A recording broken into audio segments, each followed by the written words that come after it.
Hi guys, हे पहा मी उलनच्या धाग्यापासून सुंदर असे हेअर क्लिप तयार केले आहेत. कसे वाटत आहेत ते नक्की सांगा. लाईक करा, शेअर करा, माझ्या चॅनलला सबस्क्राईब करा, म्हणजे असे नवीन नवीन व्हिडिओ तुम्हाला पाहता येतील. कसे वाटत आहेत ते नक्की कमेंट करून सांगा, म्हणजे मला बनवायला अजून प्रोत्साहन भेटेल.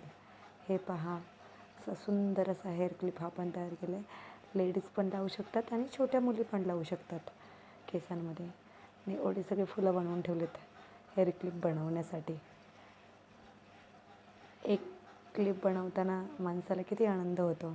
मी एवढे सगळे बनवलेत आणि मला खूप आनंद झाला की एवढे सगळे मी बनवलेत स्वतः. जेव्हा आपल्याला एक धागा पण इकडे तिकडे करता येत नसतो तेव्हा आपल्याला किती हे वाटतं. आत्ता बघा मला कसं सुंदर सुंदर. तुम्हाला पण शिकायचे असतील तर नक्की सांगा, मी नक्की शिकवेन तुम्हाला.